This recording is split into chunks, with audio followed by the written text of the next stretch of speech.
नमस्कार भाई लोग, कैसे हैं आप लोग। तो आज के इस वीडियो में एक बार फिर से मैं आपका बहुत ही ज़्यादा स्वागत करता हूं आपके ही अपने चैनल टेक्निकल ट्रेडर में। और बताइए क्या हाल चाल है आप लोगों के। देखिए आज के इस वीडियो में हम बात करने वाले हैं HDFC AMC के बारे में। देखिए HDFC AMC एक ऐसा स्टॉक है जो कि है तो दमदार, अपने सेक्टर का आप कह सकते हैं कि मार्केट लीडर है, लेकिन उसके बावजूद इसमें एक डेढ़ महीने से काफ़ी गिरावट, काफ़ी प्रेशर हमें देखने को मिल रही है। यदि हम बात करें निफ्टी 50 की, तो निफ्टी 50 में आपने देखा होगा कि अच्छी रैली देखने को हमें मिली है। जब से वह करेक्ट होने के बाद जब रिकवरी दिखाई है 7,500 से लेकर 11,500 11,800 तक का उसने अपना एक टॉप बना दिया था। लेकिन उस समय भी, उस दौरान भी HDFC AMC में काफ़ी प्रेशर हमें देखने को मिल रहा था। देखिए एक समय में ये 2800 का हाई इसने भी बनाया था जब मार्केट रिकवर कर रही थी, लेकिन उसके बाद से फिर से इसने लगातार गिरावट दिखाई और एट प्रेजेंट ये 2100 पर ट्रेड कर रही है। देखिए आज के इस वीडियो में हम मेनली बात करने वाले हैं कि इतनी बड़ी जो गिरावट हमें HDFC AMC के अंदर देखने को मिल रही है, इसके पीछे कारण क्या है, इसका राज क्या है।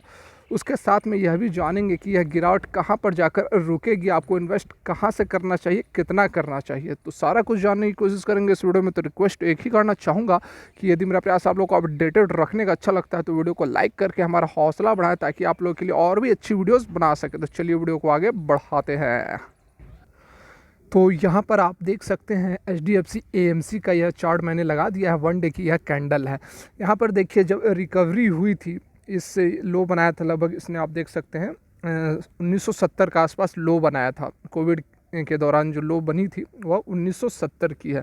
उसके बाद रिकवरी दिखाई और जो हाई बनाया था 2800 के आसपास का हाई बनाया था। लेकिन उसके बाद से लगातार यहाँ पर हमें गिरावट ही देखने को मिल रही है। और पिछले एक महीने की यदि हम बात करें, इस डेट के बाद से यदि आप ध्यान दें, पिछले लगभग 20 दिन से ही बात कर लें, तो देखिए यहाँ पे शार्प गिरावट हमें देखने को मिल रही है, शार्प करेक्शन हमें देखने को मिल रही है। देखिए इसका कारण क्या है।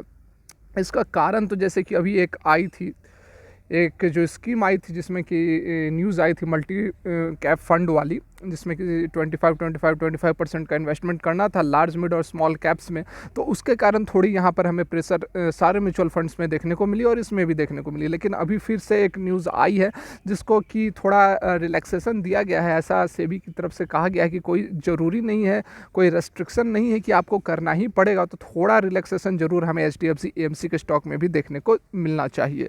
लेकिन देखिए केवल यही एक कारण नहीं है इतनी बड़ी गिरावट का। इतनी बड़ी गिरावट का कारण केवल यही एक नहीं है, क्योंकि देखिए जो गिरावट हुई है, यहाँ से ही गिरावट नहीं हुई है। गिरावट तो लगभग आप देख लो कि यहाँ इस रेंज में आप देख लो, इस रेंज में इसने गिरावट ही है। जो रेंज है, जो ट्रेंड है, वह तो डाउनवर्ड ट्रेंड ही है।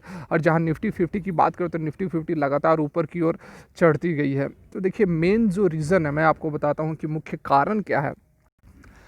देखिए जब लॉकडाउन हुआ था तो लोगों के पास कुछ काम नहीं था, तो उन्हें सबसे बढ़िया तरीका लगा जो पैसा कमाने का है, वह उन्हें लगा कि वो डायरेक्ट शेयर मार्केट में इन्वेस्ट करते हैं, डायरेक्ट डीमैट अकाउंट खुलवाते हैं, वहाँ से पैसा कमाएंगे। क्योंकि काफ़ी अट्रैक्टिव यह चीज़ है, ठीक है। बिना आपको मेहनत किए, बिना कुछ बहुत परिश्रम किए, जो बात लोगों को लगती है वह मैं बता रहा हूँ। जो रिटेल इन्वेस्टर्स, नए जो रिटेल इन्वेस्टर्स सोचते हैं, मैं वह बात बता रहा हूँ। एक्चुअली में ऐसा होता नहीं है। तो उन्हें यही लगा कि काफ़ी बढ़िया प्लेटफॉर्म है, कुछ नहीं करना है, बस थोड़े पैसे लगा देने हैं, फिर पैसे अपने आप अच्छे खासे रिटर्न देने लगेंगे। तो लोगों ने क्या किया कि बहुत ही ज़्यादा डीमैट अकाउंट खुलवाने शुरू किए। लगभग रिकॉर्ड डीमैट अकाउंट खुले हैं, लगभग 10 लाख के ऊपर ही डीमैट अकाउंट खुले हैं ये पिछले लॉकडाउन के पीरियड में। तो इससे हुआ क्या कि लोगों ने डायरेक्ट इन्वेस्टमेंट शुरू किया, डायरेक्ट इक्विटीज़ में अपना इन्वेस्टमेंट शुरू किया। HDFC AMC जैसे निप्पॉन इंडिया हो गई या फिर HDFC AMC हो गई, जो कि एसेट मैनेजमेंट का काम करती है, उन्हें इस चीज़ से काफ़ी बड़ा धक्का लगा है। क्योंकि देखिए HDFC AMC क्या करती है, जो भी म्यूचुअल फंड होती है उनके एसेट को मैनेज करती है। HDFC म्यूचुअल फंड के एसेट्स को HDFC AMC मैनेज करती है। तो जब HDFC का जो म्यूचुअल फंड है या फिर और भी जो म्यूचुअल फंड्स हैं, उसमें जब पैसे ही नहीं आएंगे, उसमें जब लोग इन्वेस्ट ही नहीं करेंगे, जब SIP ही नहीं करेंगे, डायरेक्ट जब इक्विटी मार्केट में इन्वेस्ट करने लगेंगे, तो उनके पास पैसे आएंगे ही नहीं। तो फिर HDFC AMC का काम क्या रहेगा, समझ रहे हैं बात को। यहाँ पर सबसे बड़ी जो समस्या निकल कर यही आई है, यही कारण है कि देखिए निफ्टी 50 ने तो अच्छा करेक्शन दिखाया, सॉरी अच्छी रिकवरी दिखाई, क्योंकि लोग लगातार इन्वेस्टमेंट किए जा रहे थे, लगातार पैसे लगाए जा रहे थे, रोज़ रोज़ नए नए लाखों लाखों डीमेट अकाउंट्स खोल रहे थे, तो इक्विटीज़ में तो पैसे जा रहे थे, डायरेक्ट शेयर मार्केट में पैसे जा रहे थे, जिसके कारण कि इनके शेयर मार्केट में निफ्टी 50 में, सेंसेक्स में हमें तेज़ी देखने को मिल रही थी। लेकिन वही जो पैसे जाने चाहिए थे म्यूचुअल फंड हाउसेज में, वहाँ से पैसे निकल कर जा रहे थे इक्विटीज़ में, तो जिसके कारण कि निफ्टी 50 और सेंसेक्स ने तो अच्छी रिकवरी दिखाई। लेकिन यदि ये बात करें हम म्यूचुअल फंड हाउसेस की, एसेट मैनेजमेंट कंपनीज़ की, तो उसमें हमें लगातार प्रेशर देखने को मिला है। देखिए मैं आपको कुछ चार्ट्स भी दिखाता हूँ, उससे आपको और भी ज़्यादा बातें क्लियर हो जाएंगी। देखिए यहाँ पर कुछ डाटाज दिए गए हैं एमफी इंडिया की, आप यहाँ पर देख सकते हैं। देखिए जो म्यूचुअल फंड हाउसेज होते हैं उनका बहुत सारा काम होता है, बहुत सारे जगह निवेश करते हैं, इक्विटीज़ में भी करते हैं, इक्विटी जो स्कीम्स होती हैं उसमें करते हैं, उसके साथ में डिवेंचर वगैरह, सिक्योरिटीज़ वगैरह, बहुत सारी चीज़ों में इन्वेस्टमेंट करती है। लेकिन जो मेनली इसका जो बिज़नेस होती है वह होती है आपको इक्विटी ओरिएंटेड स्कीम्स। और जो म्यूचुअल फंड हाउसेस है उनकी देखिए इक्विटी ओरिएंटेड स्कीम्स में 97% की डिक्लाइन आई है ईयर ऑन ईयर के बेसिस पर। यदि हम जून की बात करें, जून क्वार्टर 2020 की बात करें, तो यहाँ 97%, मतलब कि लगभग जितना था उतना साफ़ हो गया। ठीक है, 97 मतलब कि 100 का 100 ही साफ़ हो गया, आप कह सकते हैं। इतनी बड़ी गिरावट आई है आपको इक्विटी ओरिएंटेड स्कीम्स में, जो कि मैंने अभी आप लोग को बात बताई। लोग डायरेक्ट इक्विटीज़ में इन्वेस्ट कर रहे हैं, उन्हें किसी एसआईपी वगैरह की ज़रूरत नहीं अभी दिख रही है। और यदि मंथ ऑन मंथ की बेसिस पर बात करें तो 240 करोड़ ही रह गई है, जो कि 95% डिक्लाइन हुई है। मैं अभी आपको चार्ट भी दिखाता हूँ। देखिए यहाँ पर जो चार्ट आप देख रहे हैं, पहली वाली जो चार्ट है यहाँ पर, हाँ देख सकते हैं, ये वाली चार्ट देखिए, यह है monthly inflows in equity oriented scheme. जो इक्विटी ओरिएंटेड स्कीम होती है उसमें मंथली कितने पैसे आ रहे हैं, कितनी इक्विटी आ रही है, करोड़ में यह डाटा दिया गया है। देखिए यहाँ तक की बात करेंगे हम, पहले देखिए मार्च 2020 तक की यदि हम बात करें तो आप देख सकते हैं, इस 3 कैंडल की यदि पहले आप बात कर लो, देखिए ये कोविड का इम्पैक्ट नहीं था। यहाँ से देखिए जनवरी 20 में 7,877 करोड़ की इक्विटीज़ में इन्वेस्टमेंट हुई थी, उसके बाद 10,000 हुई, उसके बाद गया 11,722 करोड़ हुई। मार्च तक तो यह डाटा बढ़ते गया, लेकिन उसके बाद देखिए चौंकाने वाला डाटा जो आप यहाँ पर देख सकते हैं, ये देखिए अब आगे का 3 कैंडल आप देख लो।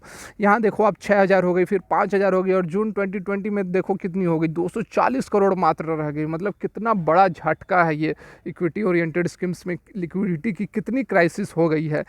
कारण एक ही है कि लोग, एक तो जो कोविड का इम्पैक्ट हुआ, सारा इकोनॉमी तहस नहस हो गई, तो उसके कारण एक तो जो पहले से खुलवाए हुए थे इक्विटी एसपीआई एसआईपीज वगैरह, जो म्यूचुअल फंड में इन्वेस्टमेंट करते थे, वो भी रिडम्पशन अपना कर रहे थे, मतलब कि अपने पैसे वापस निकाल रहे थे। और दूसरी तरफ जो डालने वाले थे वह भी ना डालकर डायरेक्ट इक्विटीज़ में इन्वेस्ट कर रहे थे। मतलब कि दोहरी मार यहाँ पर झेलनी पड़ रही थी। वही आप देख सकते हैं कि कितनी बड़ी फॉल यहाँ पर आपको देखने को मिल रही है। देखिए आप यहाँ 11,000 से देखो कहाँ चली गई ये, 2040 से 11,000 से चली गई 240 पे, तो कितनी बड़ी फॉल है ये। तो उसी का इम्पैक्ट आपको देखने को यहाँ पर मिल रहा है। देखिए यदि हम फाइनेंशियल रिजल्ट्स की बात करें, हल्की नज़र डालेंगे, एचडीएफसी एएमसी निप्पॉन एएमसी की बात करेंगे, तो देखिए यहाँ पर जून क्वार्टर जो एंड हुआ उसमें रेवेन्यू में देखिए कितनी गिरावट आई है।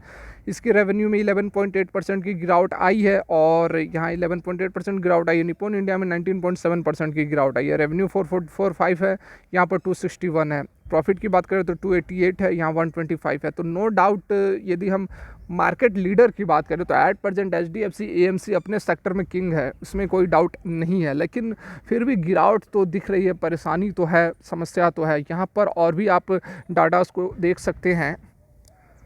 यहाँ पर देखिए एक और भी डाटा दिया गया है एमफी इंडिया के द्वारा। यहाँ पर देखिए जो बताया गया है कि net equity inflow hitting a 4-year low in June, मतलब कि 4 साल में आप कह सकते हैं पहली बार इतनी बड़ी गिरावट हमें यहाँ पर देखने को मिल रही है कि जो इक्विटीज़ का जो फ्लो था वह बहुत ही ज़्यादा कम होते हुए यहाँ पर नज़र आ रहा है। तो ये तो बात आप समझ गए कि गिरावट क्यों बनी हुई है। अब हम बात करते हैं एचडीएफसी एएमसी की कि कहाँ तक और गिरावट इसमें संभव है। देखिए इससे पहले मैं यह भी बता दूं कि जो लगभग मैंने 10 दिन नहीं, मतलब 1 सप्ताह हो गए होंगे, 1 सप्ताह पहले मैंने एक वीडियो डाली थी एचडीएफसी एएमसी के बारे में। उस समय मार्केट की वैल्यू चल रही थी मार्केट मतलब HDFC AMC की बात कर रहा हूँ, 2225-30 के आसपास चल रही थी। उस समय मैंने आप लोगों को बोला था अच्छा मौका, आप इन्वेस्ट करें इसमें। मैंने उसमें यह भी बोला था कि आप 60% एक बार में इन्वेस्ट करें और बाकी का जो 40% बचा उसको 20% करके इन्वेस्ट करना है। लेकिन उसके बाद ही यहाँ पर बड़ी गिरावट, बड़ा क्रैश आप कह सकते हैं कि देखने को मिला। 11,500-800 का जो हाई बनाया था उसके बाद 1,000 पॉइंट्स की गिरावट आई, तो सारे स्टॉक्स फिर तबाह हो गए। सारे स्टॉक्स में बड़ी गिरावट देखने को मिली, लोगों को मोटा लॉस उठाना पड़ गया। तो फिर HDFC AMC कौन सा बहुत बड़ा 30 मार्खा है अपने सेक्टर में, लेकिन मैं ओवरऑल की बात कर रहा हूँ कि बहुत बड़े बड़े स्टॉक्स गिर गए। तो फिर HDFC AMC को भी तो करेक्ट होना ही था निफ्टी 50 के क्रैश के साथ। तो वहाँ पर इसमें भी गिरावट आई और एट परसेंट या 2100 के लेवल पर ट्रेड कर रही है। तो देखिए मुझे जहाँ तक लगता है कि इसमें जो गिरावट है, थोड़ी बहुत गिरावट हो सकती है, लेकिन जो लास्ट इसकी एक स्ट्रॉन्ग सपोर्ट, बहुत ही स्ट्रॉन्ग सपोर्ट की तरह यह एक्ट करने वाला है। आप देख सकते हैं जब कोविड-19 पीक पर था, मार्च के समय की मैं बात कर रहा हूँ, उस समय आप देख सकते हैं जो इसने लो बनाया था, देखो ये वाली लो है, यह वाली लो है 1972 का, और जो क्लोजिंग हुई है, क्लोजिंग आप देख सकते हैं लगभग हुई है 2000 पर। तो मुझे जहाँ तक लगता है कि इसका जो लास्ट गिरावट होनी चाहिए, ज़्यादा से ज़्यादा यह जो गिरनी चाहिए 1970-2000 के आसपास ही गिरावट इसमें होनी चाहिए। एट प्रेजेंट 2110 पर यह ट्रेड कर रही है, तो आप इसमें इन्वेस्टमेंट शुरू कर सकते हैं। पिछली बार मैंने आपको बोला था 60% इन्वेस्ट करो, इस बार मैं आपको बोलूँगा 70 से 80% तक आप इन्वेस्ट कर सकते हो। थोड़ा बहुत कैपिटल बचा कर रखो कि यदि देखिए होने का कुछ भी हो सकता है, लेकिन यहाँ पर प्रोबेबिलिटी, यहाँ पर टेक्निकल एनालिसिस की बात की जाती है, डाटास की बात की जाती है, इंट्रिंसिक वैल्यू की बात की जाती है। तो सारा कुछ यहाँ पर हमें देखकर यही लगता है कि इसका जो स्टॉक है वह 1970-2000 से नीचे नहीं जानी चाहिए। इसलिए मैं आपको बोल रहा हूँ कि 70% एट प्रेजेंट आप इन्वेस्ट कर दो, थोड़ा बहुत बचा कर रखो। यदि यहाँ से नीचे थोड़ी बहुत गिरावट होती है तो फिर आप उठा लेना माल को। यहाँ पर एक और भी बात मैं आप लोगों को बता देना चाहूँगा कि इंट्रिंसिक वैल्यू जो है एट प्रेजेंट या थोड़ी ऊपर चल रही है इंट्रिंसिक वैल्यू से, तो थोड़ी बहुत गिरावट हो सकती है, मे बी प्रोबेबिलिटी है, ठीक है। देखिए यदि हम बात करें HDFC AMC के बारे में, तो ये स्टॉक तो बहुत शानदार लाजवाब है, कोई इसमें डाउट नहीं है, लेकिन जो कंसर्न्स है मैंने आप लोगों को बता दिया है।